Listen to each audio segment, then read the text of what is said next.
Tá voando, bom dia. Hoje 26 de outubro, nessa manhã, de chuva e tal, então vamos lá. A aula de hoje tem dois momentos. No primeiro momento a gente vai comentar a atividade que eu passei essa semana, tá bom? É o momento da atividade. O segundo momento é a gente compreender a página 139, que vai falar sobre a Guerra do Paraguai, tá bom? A maior guerra da América do Sul, a maior batalha já travada na América do Sul, durante o reinado de Dom Pedro II, tá bom? Então, a atividade da gente aí que eu passei essa semana foi essa daqui. Deixa eu mostrar para vocês como é que ela foi. Olha só. Sobre a aula passada, a última aula que a gente falou com vocês, tá bom? Foi sobre a última aula. Vai falar sobre o que foi a questão triste, segundo nossos estudos, né? O que significa a expressão só para inglês ver, até pelo desenho dá para você perceber, né? Quais os motivos da Revolução Praieira. E isso aqui lembrando que aconteceu em Pernambuco, tá bom? A Revolução Praieira foi pernambucana. De acordo com nossas aulas, o que era o poder moderador. E aqui nós temos a lei Bill-Aberdeen, decretada pelos ingleses. Enfim, questão de marcar. A lei Bill-Aberdeen, você marca só uma questão, tá bom? E a última questão também é só de marcar, que é a questão falando também da lei Bill-Aberdeen. Você marca só uma alternativa. Então, aqui é o seguinte, a primeira questão, o que foi a questão triste, eu não vou dar exatamente a resposta, mas eu vou dar aquela dica que vai ajudar você a responder, né? A questão triste foi o seguinte, deixa eu colocar o nome dela aqui, né? A questão triste. Triste é o nome de um ministro inglês, tá? De um chanceler não, de um, digamos, um embaixador inglês, tá? É um ministro, né? Embaixador inglês. Beleza, ok. O que é que o embaixador faz? Ele vai resolver problemas com outros países, tá bom? Todo país tem que ter um embaixador, ou muitos embaixadores, tanto faz, né? Então, a questão triste foi porque alguns navios ingleses, digamos, sofreram acidentes aqui no litoral brasileiro, né? E com esse acidente, os navios quebraram e a carga ficou ancorada ali na parte, chama, lá no litoral, né? Na praia. Ficou muitos produtos ali ancorados ali no sul do país e as pessoas do Brasil acabaram saqueando, né? Pegando aquelas coisas que tinham caídas do navio. O pessoal tem esse costume, né? Caiu, derramou ali um caminhão de coisas, o pessoal vai buscar as coisas. Quer nem saber quem é o dono. O brasileiro é assim desde sempre. Aí o navio inglês quebrou e acabou o pessoal saqueando a carga. E os ingleses ficaram muito chateados. Isso era uma anarquia muito grande, o pessoal chega lá, faz o que e acontece. A Inglaterra cobrou uma indenização, o Brasil tinha que pagar uma indenização para os ingleses. Não é? Indenização muito alta, muito dinheiro aí. E era pago em libras, né? Não é do cruzeiro do Brasil, não. Pago em libras. Libras esterlinas. O Brasil se virasse para conseguir essas libras. Nem que o Brasil pedisse emprestado aos próprios ingleses para pagar a eles próprios. O Brasil não ia pagar de jeito nenhum. Conversa não sei. Então, a questão triste foi isso. Foi uma questão diplomática entre Brasil e Inglaterra por conta de um navio inglês que quebrou aqui no Brasil e a carga foi saqueada e os ingleses quiseram entrar em choque contra o Brasil. Ficaram com raiva porque o Brasil não pagou a indenização, né? Ficaram chateados, enfim. Mas assim, eram os comerciantes ingleses, não era o governo inglês, eram os comerciantes ingleses que estavam envolvidos aí nesse navio aí. Não tinha nada a ver com governos não, era mais coisa de burguesia. Mas mesmo assim, teve esse problema, né? Você pode começar que foi, digamos assim, foi um problema diplomático, pode ser assim, ó, problema diplomático, tá? Diplomático entre quem? Brasil e Inglaterra. Por qual motivo? Por conta de um navio inglês que afundou na costa brasileira e os populares roubaram a carga e os ingleses ficaram chateados com o Brasil. Só isso. Não precisa muito para você responder essa questão não, tá bom? Então essa daí foi a primeira questão. Vamos para a segunda. O que, que diz a segunda? Ó, o que significa a expressão só para inglês ver? É facinho, gente. É como se acontecesse uma coisa, baixasse uma lei assim dizendo, a partir de hoje todos os alunos devem voltar para a escola sem máscara.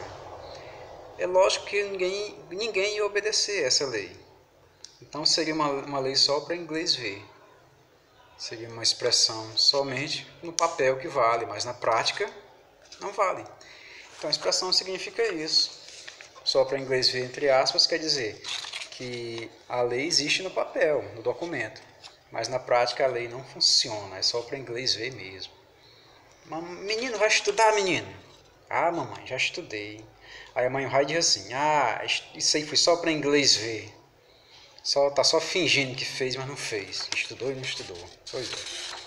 Então, tem aí a terceira questão, que diz assim, quais os motivos da Revolução Praieira, né? Foi uma revolução ocorrida em Pernambuco, né? Em Pernambuco. E tinha, sim, ela está bem na página, deixa eu ver qual é a página que se encontra. Na página, deixa eu localizar bem aqui para eu colocar para vocês. Revolução Praieira. Página 136 você encontra. Você pode pegar e não precisa colocar igual como está no livro. É do jeito que você entendeu. Fica melhor assim, do jeito que você entendeu, tá bom? Foi uma revolta em Pernambuco por causa de conflitos entre famílias ricas, né? E que o governo do Brasil só ligava para os portugueses, não ligava para os brasileiros. E por isso aconteceu essa revolução. Tem muitas maneiras de você responder, tá bom? Vai na página 136 que você acha rapidinho essa questão aí, você responde com suas próprias palavrinhas. A quarta diz assim, de acordo com nossas aulas, o que era o poder moderador? Nós entendemos o seguinte, desde o ano passado, que era o 7º ano, hoje estamos no 8º, que no Brasil houveram teve dois reis, né?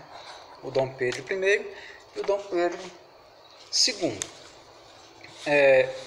Então, desde o Dom Pedro I existe o poder executivo, tá? O poder legislativo e o poder judiciário. Só que o Dom Pedro I achou por bem colocar lá em cima de todos eles o chamado poder moderador, para que ele pudesse mandar em todos os outros poderes, tá bom? Se ele não aceitasse uma coisa, ele poderia vetar. O poder moderador vetou. Ele continuou com Dom Pedro II. Isso chateava muito o pessoal, né? Chateava tanto que o pessoal queria até separar o Nordeste do Brasil por causa desse poder moderador, porque a Constituição não era válida, porque a Constituição só ia beneficiar o imperador e seus amiguinhos, deixando o resto do Brasil todo arruinado. Tudo isso tinha motivo para o pessoal não gostar do poder moderador. Ninguém gostava disso mesmo, não, né?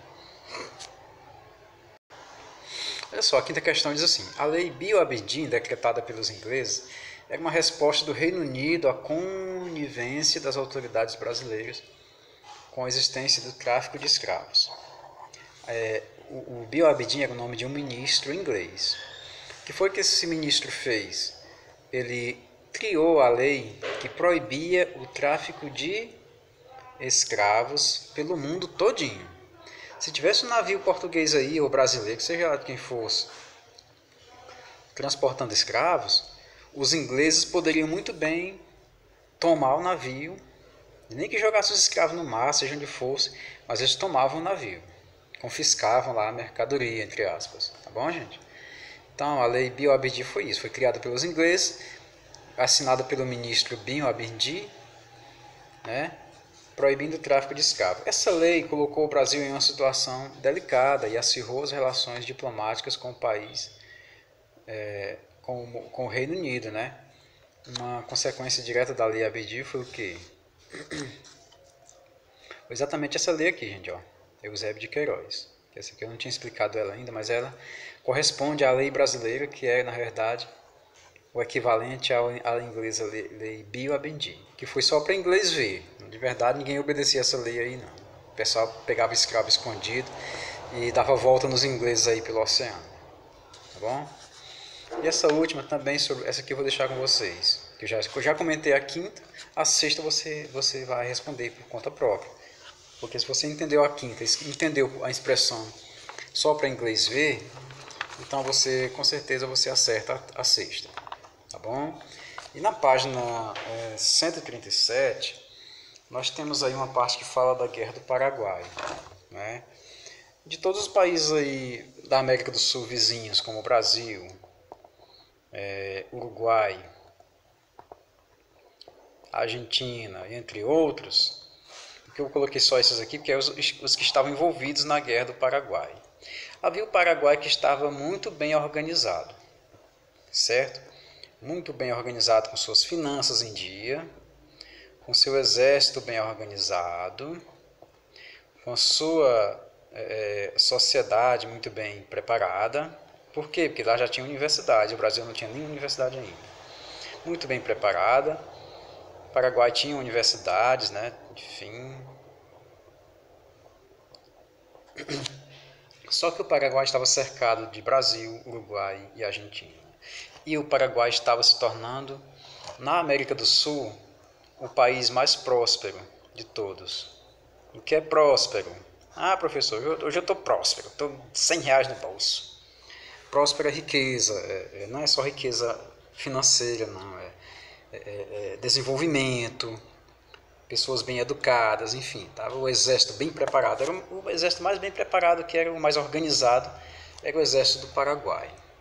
O Brasil, o exército era fraco ainda. A única vantagem que o Brasil levava era que tinha muita gente. E também o exército brasileiro foi obrigado a colocar os escravos para ir para a guerra, porque não tinha gente suficiente para encarar uma batalha, não. Né?